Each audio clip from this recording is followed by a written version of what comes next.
नमस्कार, मैं हूं शुभम शंकधर, हाजिर हूं इकोनॉमिकम के नए संस्करण के साथ। इकोनॉमिकम में आज आपको पूरी खुराक मिलेगी, यानी इकोनॉमी की भी बात होगी और इनकम की भी। तो सबसे पहले जान लीजिए कि आज के कार्यक्रम में क्या क्या खास है। सबसे पहले चर्चा करेंगे हम लोग अर्थात पर। अर्थात का आज का जो विषय है वो जीडीपी के अंदर झांकने वाले किसी एक आंकड़े का है, जो बहुत बहुत बहुत महत्वपूर्ण है, लेकिन इसकी चर्चा नहीं होती, ये खबरों का हिस्सा नहीं बनता। क्या है पता चलेगा। इसके बाद आपके सवालों के जवाब देंगे। आपने ढेर सारे सवाल भेजे हैं। फिर हम देखेंगे एक रोचक किस्सा जो इतिहास के संदूक से हम खास आपके लिए इस हफ्ते निकाल कर लाए हैं। वो किस्सा जुड़ा इस बात से है कि अमेरिका यूरोप में इन दिनों कामगारों की कमी है। बहुत सारी दुकानें ऐसी हैं, मॉल ऐसी हैं जहां वीआर हायरिंग के बोर्ड लगे हैं। ऐसा पहली बार नहीं हुआ। इतिहास में ऐसा कब हुआ था, क्यों हुआ था और उसके बाद क्या हुआ था, ये हम जानेंगे उस इतिहास के किस्से में। हमारे साथ जुड़ गए हैं अंशुमान जी। सर, स्वागत है आपका। 2 हफ्ते बाद आपको देखकर बहुत अच्छा लगा, प्रसन्नता हुई। बहुत सारे दर्शकों ने आपको मिस किया। अब आप पूरी तरह स्वस्थ? हाँ शुभम, आप सबकी शुभकामनाओं के लिए और सबने जो खैर खबर ली उसके लिए आभार। कोविड का असर था सब पर और उसी चपेट में मैं भी था। वापस स्वस्थ होकर हम काम पर लौट आए हैं और आज हम इकोनॉमिकम, अर्थात और किस्सों के सिक्के सबके साथ हैं। पर इसके साथ इसके बीच में हमने बजट की कुछ खास तैयारियां की हैं। हम बजट पर एक विशेष अपने तरीके का मौलिक और दिलचस्प कवरेज लेकर आपके सामने आ रहे हैं, जिसकी शुरुआत 19 तारीख से 19 जनवरी से होगी और बजट के दिन तक चलेगा, जिसमें हम आपको बताएंगे कि हमारी छोटी छोटी उम्मीदें बजट से कैसे जुड़ी हुई हैं, हमारे कौन से ख्वाब हैं जो बजट से जुड़े हुए हैं। हम आपको बजटों का ऐसा दिलचस्प इतिहास बताएंगे जो शायद आपने कहीं पढ़ा या सुना नहीं होगा। ऐसा इतिहास जो आपको ब्रिटेन से लेकर 1857 की क्रांति तक की यात्रा कराएगा। और हम आपको बताएंगे बजट के कुछ रहस्य, बजट की कुछ परतें, जिसमें आपसे बात करेंगे विक्रम और बेताल। तो इस बजट की विशेष कवरेज के लिए मनी 9 टीवी 9 को फॉलो करिए। तो आपने देखा क्या क्या खास है इस कवरेज में। कॉमिक्स भी है, इतिहास भी है, बजट के सवाल भी हैं, आपके जवाब भी हैं, और बजट की अटैची से जो कुछ निकलेगा इसकी पल पल की जानकारी और उसको डिकोड करना अंशुमान जी के साथ पूरे दिन हम बजट के दिन करेंगे। हमारे साथ जुड़े रहिए आप हर सोशल मीडिया प्लेटफॉर्म पर, हमारी वेबसाइट पर, हर जगह हम आपके साथ आपको मिलेंगे। चलिए अब शुरुआत करते हैं आज के इकोनॉमिकम की। लेकिन सर, उससे पहले एक सवाल का जवाब दे दीजिए जो इनकम से जुड़ा है। इकोनॉमी पे बाद में आएंगे। शेयर बाजार में सर ज्यादा सुखी कौन है, ट्रेडर्स या निवेशक? शुभम, मैं आपसे सवाल पूछूं कि आप ऐसे कितने लोगों को जानते हैं, स्टॉक ट्रेडर्स को, जो बिलियनर हैं या अरबपति हैं, और आप ऐसे कितने लोगों को जानते हैं जो इन्वेस्टर हैं या अरबपति हैं? जब भी आप इन्वेस्टर्स या स्टॉक ट्रेडिंग से, स्टॉक मार्केट में निवेश से अरबपति हुए लोगों की सूची मिलाएंगे तो उनमें आपको ट्रेडर्स बड़ी मुश्किल से नजर आएंगे। और ऐसा इसलिए है क्योंकि स्टॉक ट्रेडिंग की एक्टिविटी ऐतिहासिक तौर पर, चिरंतन तौर पर यह माना जाता है कि वो एक्टिविटी आपको अंततः नुकसान में ले जाकर खड़ा करती है। अगर आप दुनिया में स्टॉक विशेषज्ञों की रिपोर्ट्स पढ़ें या जो किताबें पढ़ें, वो ये बताती हैं कि अधिकांश 95% से 96% ट्रेडर ऐसे होते हैं जो फाइनली एंड में जाकर मनी लूज करते हैं। और पैसा वो लोग कमाते हैं स्टॉक मार्केट में जो लंबे समय तक सुविचारित ढंग से अपने आप को निवेश करते हैं। तो अभी तक शुभम ये आंकड़ा हमारे पास एनेक्डोटली घूम कर आता था। लोग अपने अनुभवों के आधार पर बताते थे। अगर आप दुनिया के बड़े इन्वेस्टर बुक्स को पढ़ें या एक्सपर्ट्स को पढ़ें तो भी बताते थे। पर बीते हफ्ते हमारे पास एक बड़ा ठोस और स्पष्ट आंकड़ा निकल कर आया जो जीरोधा के प्रमुख ने दिया। जीरोधा के बारे में हम सब जानते हैं, वो भारत में ऑनलाइन ट्रेडिंग का सबसे बड़ा प्लेटफॉर्म है। उसके जरिए बड़े पैमाने पर लोग ट्रेडिंग करते हैं। और जीरोधा के उस आंकड़े ने हमें चौंकाया। खासतौर से उन लोगों के लिए चौंकाने वाली बात थी जो सुबह से शाम तक टीवी के ऊपर स्टॉक्स खरीदने की सिफारिशें फॉलो करते हैं। ऐसा लगता है जैसे कि पूरा देश मिलकर स्टॉक मार्केट में जुटा हुआ है और खरीदारी कर रहा है। जीरोधा ने बताया कि केवल 1% एक्टिव ट्रेडर ऐसे हैं जो एफडी से ऊपर का रिटर्न अपनी ट्रेडिंग से निकाल पाते हैं। यानी इतना बड़ा जो पैराफिनेलिया, इतनी बड़ी चर्चाएं स्टॉक मार्केट में इन्वेस्टमेंट पर टीवी चैनलों पर चलती हैं, उसमें डे ट्रेडिंग करने वाले केवल 1% ऐसे लोग होते हैं जो एफडी का 4-5% का रिटर्न बीट कर सकते हैं। अब यहां उस सवाल का जवाब उपलब्ध हो जाता है हमें, जिस पजल को या जिस पहेली को हम हमेशा सुलझाने की कोशिश करते थे कि स्टॉक ट्रेडिंग ज़्यादा बेहतर है या स्टॉक की इन्वेस्टिंग ज़्यादा बेहतर है। बिल्कुल, ये बात बिल्कुल अंशुमान जी ने बिल्कुल ठीक कही कि अगर हम सूची देखें, ढूंढने की कोशिश करें तो ऐसे ट्रेडर्स हमको जनरली नहीं मिलते हैं जनरली, क्या कि जो ये दिखा सकें कि उन्होंने फॉर्च्यून्स क्रिएट कर लिए स्टॉक मार्केट से। लेकिन हम भारत में राकेश झुनझुनवाला से लेकर शंकर शर्मा से लेकर और वॉरेन बुफे तक चले जाएं, बड़ी बड़ी लिस्ट देख लें, उनमें ज़्यादातर वो लोग होते हैं जो एक लंबे समय से 20 साल, 40 साल, 30 साल, 50 साल का अनुभव के साथ ये बताते हैं कि हाँ, बाजार से पैसा कमाया, लेकिन उसमें इतना समय अच्छी कंपनियों में निवेश करने के बाद लगा। सर, अगर बात ये है, अगर ये बात इतनी सीधी है, इतनी सरल है कि ट्रेडर्स पैसा नहीं कमा सकते और बाजार में निवेश करके लंबी अवधि में पैसा कमाया जा सकता है, तो फिर ये टिप्स सोशल मीडिया पे आने वाली, व्हाट्सएप पे आने वाली, टेलीग्राम पे चैनल चल रहे हैं, सोशल मीडिया पे टिप्स दी जा रही हैं, ऐसा मतलब अगर उन टिप्स को सुनिए, उनको देखिए और खरीदिए नहीं, तो ऐसा लगता है कि कल शायद सबसे ज़्यादा बड़े दुर्भाग्यपूर्ण लोग हम ही लोग रह गए कि वो हमने नहीं खरीदा। फिर ऐसी चर्चाएं क्यों? ये लगभग वैसा ही परिस्थिति है। इसको मैं इन्वेस्टिंग की जबान में लॉटरी मेंटेलिटी कहते हैं।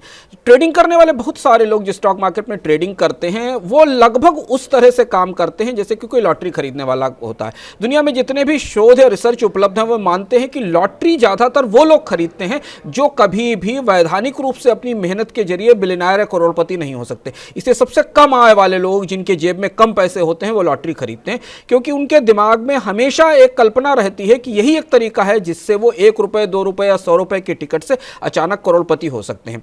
पिछले 1-1.5 साल में शुभम, पूरी दुनिया में इस पर काफी बहस हुई, क्योंकि लॉकडाउन लगे थे, लोग घरों में बंद थे और लोगों ने बड़े पैमाने पर ऑनलाइन ट्रेडिंग शुरू की। अमेरिका में इस बात पर रिसर्च आई कि खाली समय में लोग स्टॉक ट्रेडिंग कर रहे हैं और इसीलिए हमको स्टॉक में इतनी एक्टिविटीज दिखाई दी। भारत में पिछले 2-3 साल के अंदर इतने ऑनलाइन ट्रेडिंग प्लेटफॉर्म आए, इतने डिमैट अकाउंट्स खोले गए और ऐसा लगने लगा जैसे कि हमें महसूस होने लगा कि अधिकांश लोग जिन्हें थोड़ी बहुत भी समझ है या जिनके पास थोड़ा बहुत भी सरप्लस पैसा है, वो सब स्टॉक मार्केट में ट्रेडिंग कर रहे हैं। और जो आपने कहा वो बिल्कुल सही है कि पूरे दिन अगर आप किसी बिजनेस चैनल को रेगुलर देखते रहें तो आपको ऐसा लगेगा कि जैसे आज आपको जो टिप बताई गई और अगर आप कल चूक गए तो आपको इसका बड़ा नुकसान होने वाला है।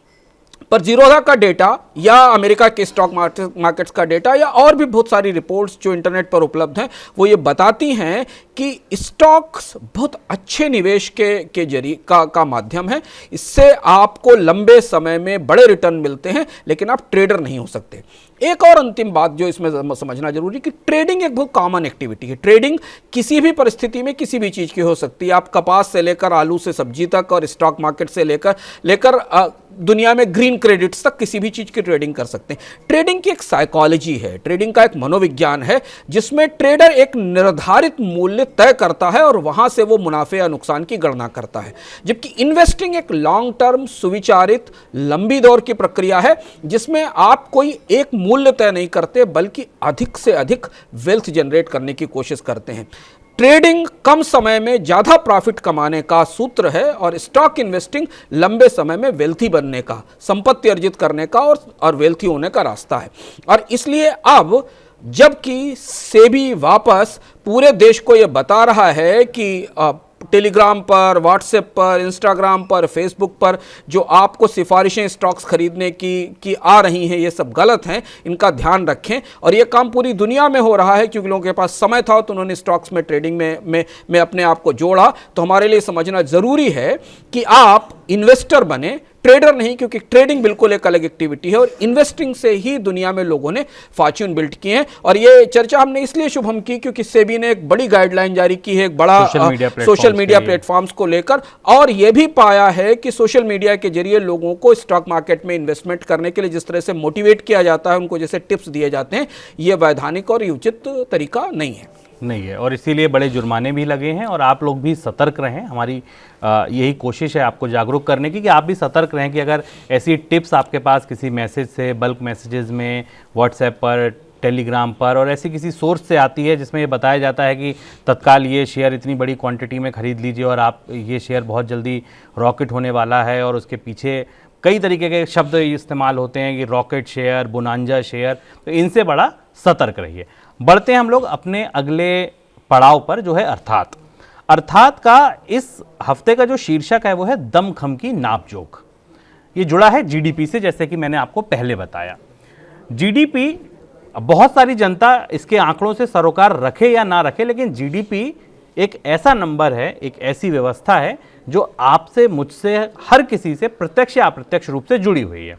अर्थात में अंशुमान जी इस जीडीपी के अंदर एक ऐसी चीज बता रहे हैं जिसकी नापजोक और ज्यादा जरूरी है। सर क्या है ये, किस चीज, कौन सी दमखम की नापजोक आप इस बार अर्थात में कर रहे हैं?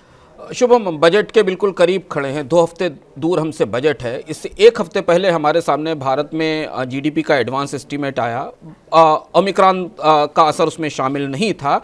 पूरे देश में और पूरी दुनिया की अर्थव्यवस्थाओं में भारत की आर्थिक विकास दर अगले समय में क्या रहने वाली, अगले 1 साल में क्या रहने वाली है, इस पर चर्चाएं चल रही हैं। बड़े डाउनग्रेड्स देख रहे हैं हम अगले साल के लिए। उसकी वजह यह है कि जो बेस इफेक्ट का फ़ायदा हमें, जिस मंदी का फ़ायदा हमें 2020 में मिला था, वो शायद 2022 में नहीं मिलेगा। ये बात इससे थोड़ा सा पहले की है, अक्टूबर 2021 की। तब तक कोविड का जो नया अवतार ओमिक्रॉन दुनिया के फलक पर नहीं आया था। कहीं कहीं से थोड़ी बहुत खबरें आनी शुरू हुई थी। उस दौरान एक बहुत ज़रूरी खबर भारत में उभरी और नॉर्थ ब्लॉक में, रिजर्व बैंक में और भारत के जो नीति निर्माता थे उनको हिलाकर शांत होकर बैठ गई। अंतर्राष्ट्रीय मुद्रा कोष ने भारत के आर्थिक विकास दर का जो अनुमान जारी किया था वो स्वाभाविक अनुमान नहीं था। हर तिमाही में अंतर्राष्ट्रीय मुद्रा कोष भारत और दुनिया भर की अर्थव्यवस्थाओं के विकास के अनुमान जारी करता है। उसने आईएमएफ ने अपने इस अनुमान में ये कहा था कि भारत का पोटेंशियल जीडीपी, इस शब्द पर ध्यान दें, पोटेंशियल जीडीपी, क्योंकि यही आज हमारी चर्चा का केंद्र है और इस पर हम बात करेंगे। आईएमएफ ने भारत के पोटेंशियल जीडीपी का अनुमान 6.25% से घटाकर 6% कर दिया था। इसका मतलब यह था कि अगले कुछ वर्षों में भारतीय अर्थव्यवस्था अपनी पूरी ताकत लगाने के बाद भी 6% की ज्यादा की दर से ज्यादा से तेज नहीं दौड़ सकती। यानी भारतीय अर्थव्यवस्था की अधिकतम विकास दर की क्षमता 6% है। सरकार भारत में आमतौर पर हर छोटी बड़ी घटना पर लपककर प्रतिक्रिया देती है। सरकार के अर्थशास्त्री तत्काल बचाव में आ जाते हैं, लेकिन ये एक ऐसी घोषणा थी कि इस पर सरकार के कहीं भी, किसी भी विभाग में, किसी भी प्रवक्ता के बीच कोई पत्ता नहीं खड़का, कोई प्रतिक्रिया नहीं आई। सारे सरकारी प्रवक्ता, अर्थशास्त्री इस पर सन्नाटा खींच गए। सिर्फ एनके सिंह, जो कि वित्त आयोग के चेयरमैन हैं, उनका एक बयान छपा जिन्होंने आईएमएफ के इस आकलन पर अचरज जाहिर किया और ये कहा कि ये आकलन भारत की आर्थिक वास्तविकताओं से ऐसा लगता है कि मेल नहीं खाता है। लेकिन आईएमएफ ने खतरे की घंटियां बजा दी थी और जब हम आईएमएफ के उस आकलन को पढ़ रहे थे तब तक हम इस बात को समझने की कोशिश कर रहे थे, शुभम, कि हमारे सामने भारत के आर्थिक विकास दर के अगले एडवांस एस्टीमेट आने वाले हैं, जो जनवरी में बजट से पहले आते हैं और जिनका काफी महत्व है बजट के संदर्भ में। अब 2022 का पहला आर्थिक अनुमान हमारे पास आया, जिसमें सरकार ने ये खुद माना कि भारत की आर्थिक विकास दर इस साल, इस वित्त वर्ष में 2021-22 में केवल 9.2% रहेगी। यह अनुमान रिजर्व बैंक के अनुमान से भी कम था और आईएमएफ के अनुमान से भी कम था। यानी सरकार ने तब तक इस बात को समझ लिया था कि भारतीय अर्थव्यवस्था में रिकवरी की जो रफ्तार पिछली 2 तिमाहियों में दिखाई दी है वो इस बार नहीं दिखाई देगी। एक और चीज इसमें ध्यान रखने वाली थी कि इस अनुमान में ओमिक्रॉन का असर शामिल नहीं किया गया था, क्योंकि तब तक ओमिक्रॉन के कारण जो सीमित लॉकडाउन, कामकाज बंद होना, डिमांड गिरना, कंज्यूमर का कॉन्फिडेंस कम होना, ये सारी चीजें उसके बाद आना शुरू हुई थी। तो अगर आप इस अनुमान को मिलाएं तो पिछले 24 महीनों में, कोविड के आने के बाद के 24 महीनों या 2 साल में भारत की कुल विकास दर, शुद्ध विकास दर अधिकतम 1% या 0 के आसपास रहेगी। यानी हम जितने नीचे गिरे थे 2020 में, उससे उबरकर हम धरातल की तलहटी के पास आकर खड़े होंगे। यह आंकड़ा लगभग शुभम उस अनुमान के करीब था जिस पोटेंशियल जीडीपी की बात आईएमएफ ने अपने अक्टूबर के अनुमान में की थी। और अब धीमे धीमे जब हम अनौपचारिक रूप से भारत में स्टॉक निवेशकों से बात करते हैं, म्यूचुअल फंड से बात करते हैं, ग्लोबल इन्वेस्टर से बात करते हैं, तो उन्हें आईएमएफ के इस पोटेंशियल जीडीपी के अनुमान का असर धीमे धीमे अंदर समझ में आने लगा है। ये उनके अंदर थिरने लगा है और वो भारत की आर्थिक विकास दर को लेकर अगले 6 महीने में, साल भर में, वो 2 साल के बारे में अपनी गणनाओं के ड्राइंग बोर्ड पर वापस लौट रहे हैं। सर, रियल जीडीपी सुना, नॉमिनल जीडीपी सुना, पोटेंशियल जीडीपी आम फहम की भाषा में तो नहीं है, चर्चाओं में भी नहीं होता है। पोटेंशियल जीडीपी होता क्या है, इससे हमें समझना जरूरी क्यों है या क्यों समझें इसको? शुभ, हमको लगता है कि पोटेंशियल जीडीपी हमारे लिए समझना सबसे ज़्यादा ज़रूरी है, क्योंकि अर्थव्यवस्था हमेशा भविष्य के अनुमानों का, भविष्य की उम्मीदों का पूरा आयोजन होता है। जैसा आपने कहा कि हमारे पास एक रियल जीडीपी होता है जो स्थायी मूल्यों पर जिसकी गणना की जाती है, एक नॉमिनल जीडीपी होता है जिसमें महंगाई की दर को मिलाकर उसकी की गणना की जाती है। पोटेंशियल जीडीपी कदाचित काफ़ी विवादित पैमाना भी है। पूरी दुनिया के देशों में, अर्थशास्त्रियों में और एजेंसियों के बीच में इस पर को लेकर गहरी बहस भी होती रही है। लेकिन पूरी दुनिया ये मानती है कि किसी देश को मीडियम टर्म में या लॉन्ग टर्म में उसमें कितनी विकास की क्षमता है, इसे नापने का इससे ज़्यादा दो टूक और बेबाक पैमाना भी कोई नहीं है। हमें मालूम है कि जीडीपी का मतलब क्या है, कि एक निर्धारित समय में अर्थव्यवस्था में जितना उत्पादन हुआ उसका जो मूल्य है वो जीडीपी है। अगर उसे स्थायी कीमत पर हम नापते हैं तो उसे रियल जीडीपी मानते हैं, और उसे अगर महंगाई मिलाकर नाप लेते हैं तो उसे हम नॉमिनल जीडीपी मानते हैं। पोटेंशियल जीडीपी का मतलब है कि एक संतुलित महंगाई दर पर, संतुलित महंगाई दर का मतलब हर अर्थव्यवस्था की महंगाई सहनीय क्षमता होती है। और वो महंगाई सहनीय क्षमता हमको आरबीआई की रिपोर्ट्स में बार बार रेफर होती दिखाई देती है, कि जिसको हम आरबीआई का टॉलरेंस लेवल कहते हैं, कि 5 से 6% के आसपास की महंगाई दर भारत के लिए, 4 से 5% की महंगाई दर भारत के लिए सहनीय है। अमेरिका के लिए 2% की भी सहनीय नहीं है, यूरोप के लिए 1.5% की भी सहनीय नहीं है। तो जो जिस स्तर की महंगाई दर को हम सहन कर सकते हैं, बर्दाश्त कर सकते हैं, उस दर पर कोई अर्थव्यवस्था अपनी पूरी ताकत झोंककर, अपने सारे संसाधन लगाकर, सारा श्रम लगाकर, आदर्श रूप से, ये हाइपोथेटिकल है, आदर्श रूप से अपने सारे संसाधन, सारा बजट, सारा सस्ता कर्ज लगाकर अधिकतम कितनी तेजी से दौड़ सकती है, इसे हम पोटेंशियल जीडीपी कहते हैं। और जब भी कभी पोटेंशियल जीडीपी के अनुमान आते हैं तो लोग इसे दूरगामी नजरिए से देखते हैं। मतलब इसे ऐसे समझें शुभम, कि मान लीजिए यूरोप की कोई कंपनी है, उसे आज भारत आह्वान कर रहा है कि भारत में निवेश किया जाए, और भारत में निवेश करने के लिए दुनिया भर के देश आएँ, पीएलआई का फ़ायदा लें। तो अगर कोई कंपनी भारत में निवेश करना चाहेगी तो वो भारत के तिमाही जीडीपी को नहीं देखेगी, वो भारत के पिछले 1 साल के जीडीपी को भी नहीं देखेगी, वो भारत के महंगाई के जीडीपी को भी नहीं देखेगी, नॉमिनल जीडीपी को नहीं देखेगी, वो भारत का पोटेंशियल जीडीपी देखेगी। वो ये देखेगी कि भारतीय अर्थव्यवस्था अपनी बेस्ट सिचुएशन में नियंत्रित महंगाई के आधार पर अगले 2 साल में, 3 साल में अधिकतम किस रफ्तार से आगे बढ़ सकती है, क्योंकि तब उसका निवेश, उसके निवेश पर होने वाले मुनाफे, उसे वेतन पर देने वाला खर्च, उसका टैक्स का भुगतान और उसकी पूरी आर्थिक योजनाएं इस बात पर निर्भर करती हैं। और इसलिए जब मंदी आती है शुभम, जब अर्थव्यवस्थाओं में मंदी आती है, तो रियल जीडीपी और नॉमिनल जीडीपी से ज़्यादा महत्वपूर्ण हो जाता है पोटेंशियल जीडीपी, क्योंकि वहाँ से हमें यह पता चलता है कि आखिर किसी अर्थव्यवस्था की पैरों में कितनी दम है, कितनी ताकत है, कितनी तेज अपनी पूरी ताकत लगाकर वो दौड़ सकती है। सो क्या बता रहे हैं सर, आपने जिस हिसाब से बताया कि पोटेंशियल जीडीपी के नंबर या जो आंकड़े हैं वो अभी बहुत उत्साहजनक नहीं है, तो क्या तेज आर्थिक विकास दर देखने में भारत में भी लंबा समय लगेगा? जीडीपी में, पोटेंशियल जीडीपी में जो आईएमएफ का आकलन है और जो पोटेंशियल जीडीपी के आकलन है, वो ये हमें बता रहे हैं कि अगर जीडीपी पोटेंशियल जीडीपी की दर से ज़्यादा तेज दर से दौड़ता है, जैसे मान लीजिए भारत के लिए आईएमएफ ने कहा कि भारत का संभावित या भारत में दौड़ने की क्षमता 6% है।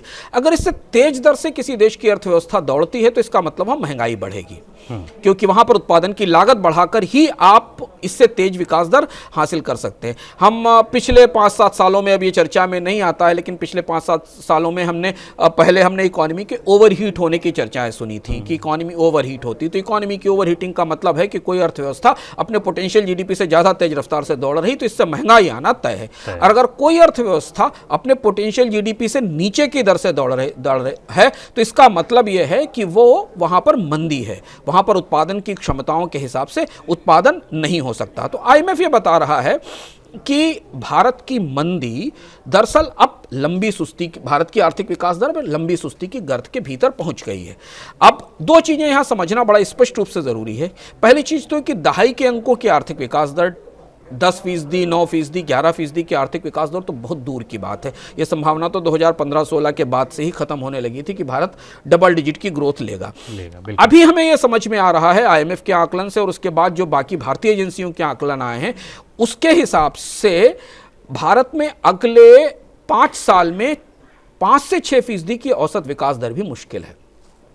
ये किसी एक क्वार्टर में 7% हो सकती है, किसी एक तिमाही में 6% हो सकती है, पर जो औसत विकास दर पोटेंशियल जीडीपी के हिसाब से आईएमएफ कह रहा है वो 6% के आसपास रहने वाली है। ये आईएमएफ का मानना है महंगाई बढ़ाए बगैर। और अब यहाँ एक और महत्वपूर्ण जो तथ्य है वो समझना जरूरी है कि भारत में जीडीपी की ग्रोथ बढ़ने से पहले ही महंगाई आ चुकी है और हम गहरी महंगाई के बीच में हैं।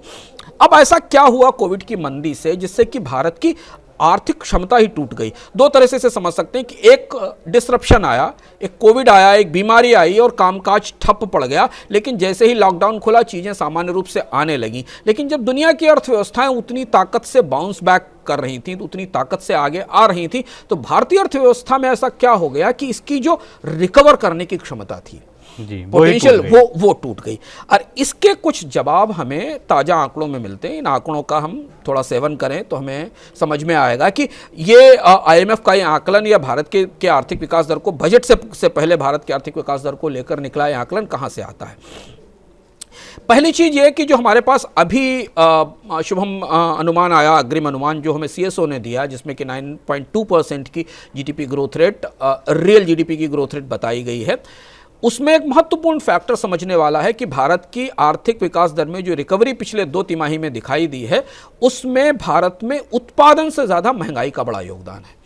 यानी कीमतें बढ़ी हैं, टैक्स का कलेक्शन बढ़ा है, वर्तमान मूल्यों पर जिसको हम नॉमिनल जीडीपी कहते हैं उसमें हमें रिकवरी बहुत तेज दिखाई देती है, पर स्थायी मूल्यों पर जब हम रिकवरी देखते हैं तो वो कम दिखाई देती। और इसका सबसे दिलचस्प उदाहरण ये है कि भारत में जब खपत भी टूटी हुई थी, मंदी भी थी, उत्पादन भी नहीं बढ़ रहा था, लेकिन सरकार के टैक्स संग्रह में बड़ी बढ़ोतरी हुई।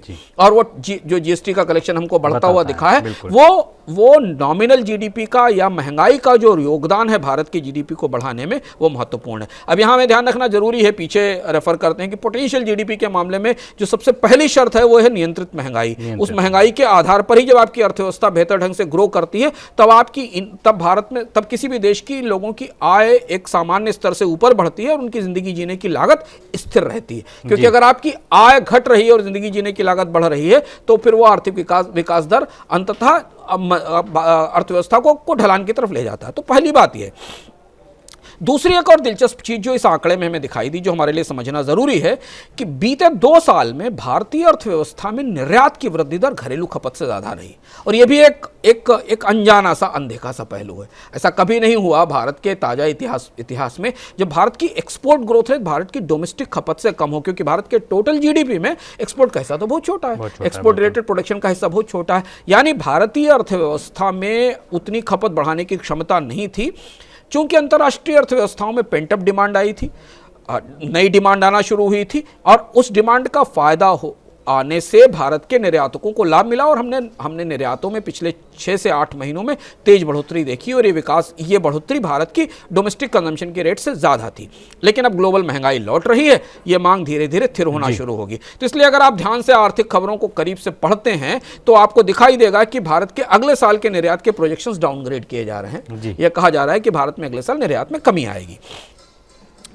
तीसरी और जो सबसे महत्वपूर्ण और संवेदनशील बात है जो इन आंकड़ों से हमें निकल कर आती है, वो ये है कि सितंबर 2021 तक जीएसटी संग्रह के आंकड़े हमने खोलने की कोशिश की। शुभम, सितंबर 2021 तक के जो जीएसटी के आंकड़े आए थे उनकी जब हमने भीतर से उतर कर उसकी एनालिसिस करने की कोशिश की तो हमें ये पता चला कि जो रिकवरी आई है वो ज्यादातर रिकवरी सरकार के टैक्स संग्रह के नजरिए से देखने पर दिखाई देता है कि वो बड़े कंपनियों के जरिए आई है। यानी सरकार के टैक्स संग्रह में या जीएसटी में बड़े कॉरपोरेशंस का, बड़ी कंपनियों का योगदान लगातार बढ़ता गया है, जबकि छोटी कंपनियों से होने वाला टैक्स कलेक्शन लगातार घट रहा है। इसका मतलब यह है कि छोटे उद्योग, मझोले उद्योग उतना उत्पादन नहीं कर पा रहे हैं, इसलिए वो ज्यादा टैक्स नहीं दे पा रहे हैं। तो जिस रिकवरी का फायदा हमको इकोनॉमी में मिला वो कुछ बड़ी 100, 200, 400 कंपनियों में मिला था।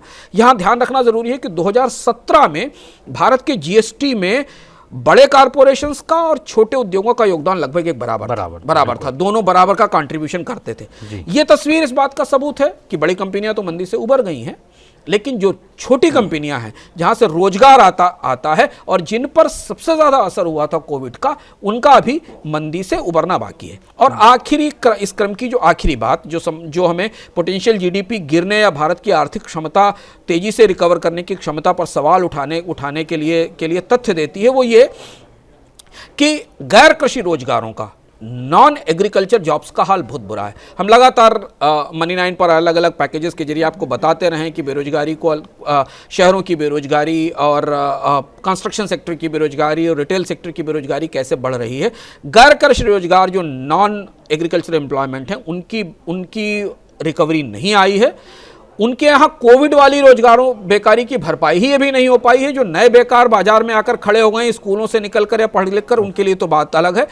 श्रम मंत्रालय के आंकड़े बता रहे हैं कि भारत में 92% कंपनियां ऐसी हैं, ध्यान रखना जरूरी है, जहां पर कर्मचारियों की संख्या 100 से कम है, और 70% कंपनियां ऐसी हैं जहां कर्मचारियों की संख्या 40 से कम है। तो ये वो यूनिवर्स है जो यूनिवर्स सबसे ज्यादा लोगों को रोजगार देता है।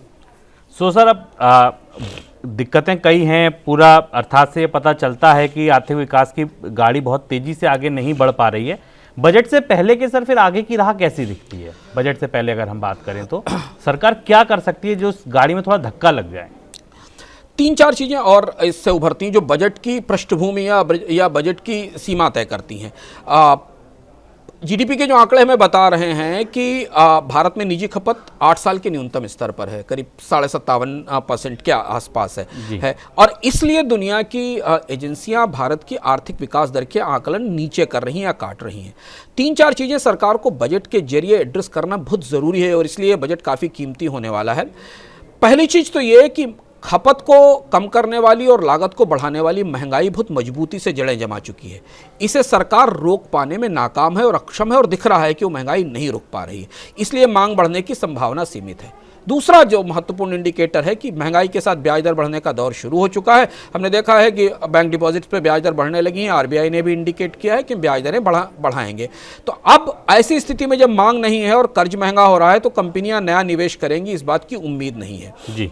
और तीसरी महत्वपूर्ण बात यह कि भारत की जो राष्ट्रीय अर्थव्यवस्था है उसमें सरकार के खर्च का हिस्सा 15% है। पिछले 2 बरस में सरकारों ने काफी खर्च किया अर्थव्यवस्था को उबारने की दृष्टि से, और इसलिए अब सरकार का कर्ज जीडीपी के अनुपात में 90% के आसपास पहुंच चुका है। यहां से अब वो ढलान शुरू होती है शुभम, जहां से सरकार अब बजट में और ज्यादा पैसा खर्च नहीं कर पाएगी। इसलिए हम बजट से पहले सुर्खियां आती देख रहे हैं कि सब्सिडी में कटौती होगी, सरकार के खर्च में कमी होगी, सरकार राजकोषीय घाटे को नियंत्रित करेगी। यानी बजटों के जरिए जो विटामिन डाला जाना था इकोनॉमी में, उसकी सीमा सीमित हो गई है।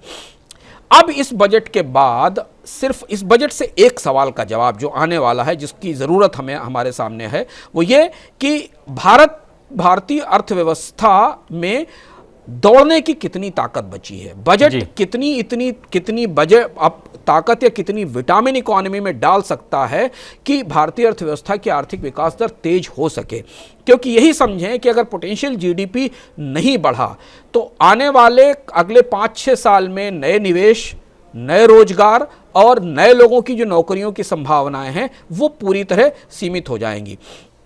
एक और चीज समझना जरूरी है अंत में कि भारत के लिए हर हाल में 8 से 9% की आर्थिक विकास दर हासिल करना जरूरी है हमारे लिए, क्योंकि अगर वो नहीं हासिल हो सकी तो अगले 2-3 सालों में, 4 सालों में जितना बेकारी का बैकलॉग है उसे भर पाना मुश्किल हो जाएगा। तो शायद बजट की एकमात्र स्ट्रेटजी होनी चाहिए इन आंकड़ों की रोशनी में, वो ये कि कम से कम यदि लोगों की कमाई ना बढ़े तो उनकी जिंदगी जीने की लागत कम की जाए, और महंगाई पर नियंत्रण को लेकर बजट से कुछ स्पष्ट रणनीति दिखाई दे। क्योंकि अगर भारत अपने आर्थिक विकास दर को कम से कम 8 से 9% के औसत पर नहीं ले जा पाया तो अगला 1 दशक चुनौतियों भरा होगा। चुनौतियों, बिल्कुल। यानी कि महंगाई कम हो, खपत बढ़े और कुल मिलाकर आर्थिक विकास का पहिया दौड़ सके।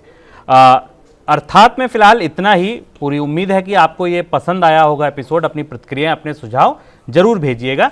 और अब बारी आपके सवाल की। सर, एक सवाल आज लेंगे, समय कम है थोड़ा सा, सवाल बहुत सारे हैं, लेकिन मेरे पास जो सवाल आया है राधिका का सूरत से। राधिका ये पूछ रही हैं कि एलआईसी का आईपीओ सर आ जाएगा क्या इसी वित्त वर्ष में? बहुत सारी खबरें लगातार आ रही हैं। ये सरकार की सबसे बड़ी लंबी कोशिश है और हम लगातार इस पर कई खबरें देख रहे हैं।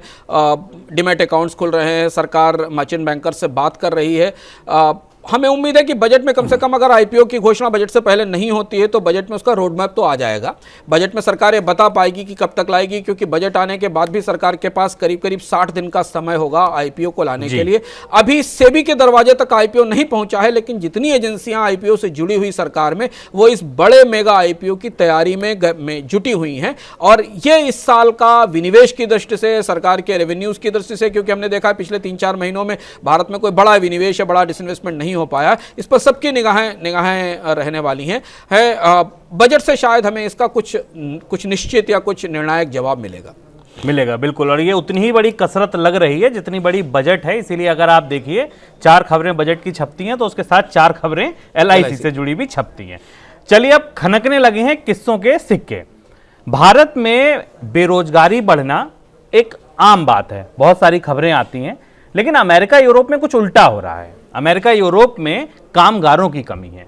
इसका सीधा रिश्ता जो है वो इतिहास की एक घटना से है। क्या है वो इतिहास, देखिए हमारे इस खास वीडियो में।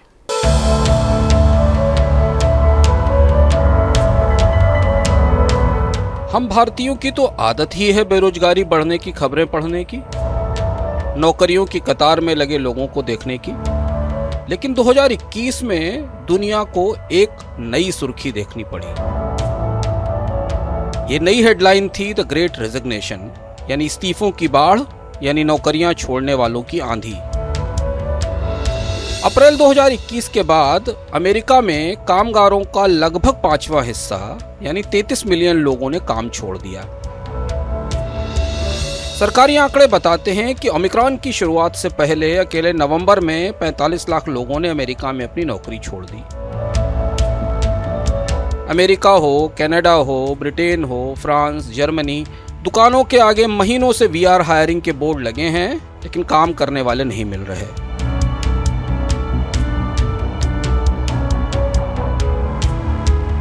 ग्लासडोर जैसी ह्यूमन रिसोर्स सर्वे कंपनियां बता रही हैं कि अमेरिका में सबसे अच्छे रोजगारों में नौकरियां खाली पड़ी हैं। यूरोप के देशों का तो हाल ये है कि वहां सामान्य कामगार ही नहीं, व्हाइट कॉलर रोजगारों के लिए भी काम करने वालों का टोटा है। यह हाल ओमिक्रॉन आने से पहले का था। अब तो तीसरी लहर पूरी दुनिया को मथ रही है। कंपनियां परेशान हैं, कम कर्मचारियों को ज्यादा वेतन देना पड़ रहा है। भारत में भी अब कई उद्योगों में कामगारों की कमी हो गई है। इतिहास खुद को दोहरा रहा है। खनकने लगे हैं किस्सों के सिक्के। 14वीं सदी की शुरुआत तक यूरोप की आबादी में अच्छी खासी बढ़ोतरी हो गई थी। काम करने वालों की आपूर्ति बढ़ने लगी, जिसका फायदा आर्थिक उत्पादन में बढ़ोतरी के तौर पर मिला। लेकिन ज्यादातर काम करने वाले लोग लगभग गुलामी जैसे नियमों के तहत काम करते थे। उन्हें एक ही मालिक के पास काम करना होता था, दूसरी जगह जाने की पाबंदी थी। 14वीं सदी के मध्य में यूरोप में एक कहर बरपा। 1347 में सिसिली के बंदरगाह मेसिना पर तत्कालीन जिनेवा की सेना के जहाजों ने लंगर डाला। जिनेवा की सेना यानी आज का स्विट्जरलैंड। कस्टम अधिकारी जब इन जहाजों की जांच करने पहुंचे तो खौफ से कांप उठे। इन जहाजों पर सवार अधिकांश लोग या तो मर चुके थे या मरने वाले थे। पादरी माइकल डी पियाजे ने अपने संस्मरण में लिखा कि इस जहाज पर सवार लोगों के शरीर में बड़े बड़े फोड़े थे, उनकी हड्डी तक फैल चुके थे। इन लोगों से बात करते ही संक्रमण हो जाता था, पर फिर मौत तय थी। यह ब्यूबोनिक प्लेग था। जिनेवा के कारोबारी जहाजों को यह संक्रमण शायद क्रीमिया के आसपास मिला था, जहां मंगोल खानेत के खान जानी बेग की सेना और जिनेवा की नौसेना के बीच जंग हुई थी।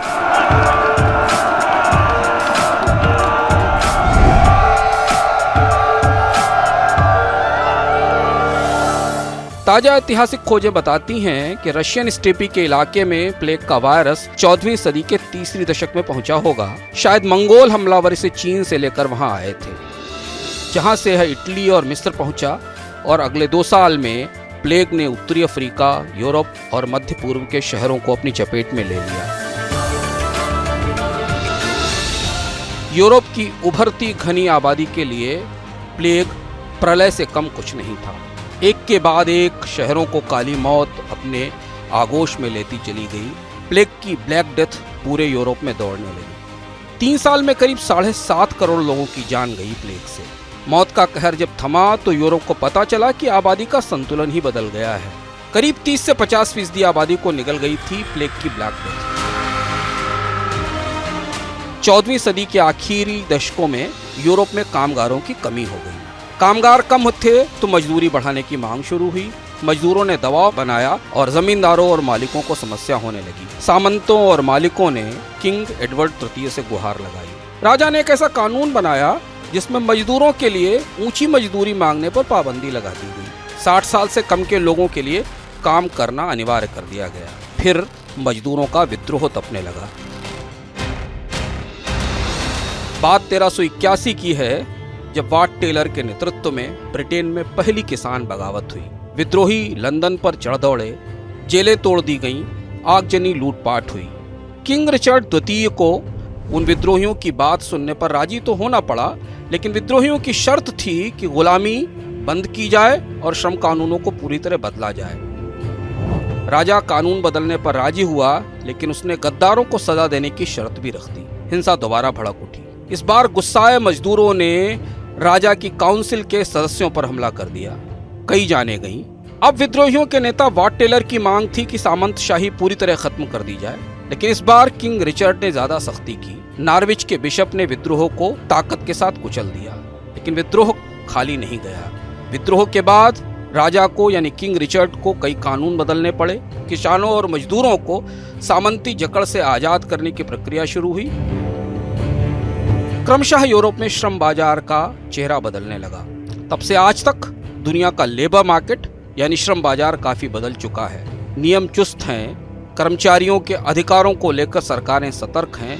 सरकारें अब कर्मचारियों के संकट के दौरान या मंदी के दौरान मजदूरी बढ़ाने पर पाबंदी नहीं लगाती, बल्कि बेकारी के वक्त पर पेचेक प्रोटेक्शन देती हैं, बेरोजगारी भत्ते देती हैं। फिर भी पिछली महामारियों की तर्ज पर कर्मचारियों की कमी लौट आई है। यूरोप और अमेरिका के देशों में काम है पर काम करने वाले नहीं।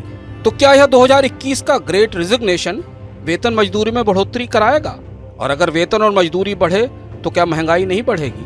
महंगाई तो पहले से बढ़ी हुई है। यूरोप और अमेरिका में पिछले 3 दशकों की सबसे ज्यादा महंगाई से तप रहे हैं यूरोप के बाजार।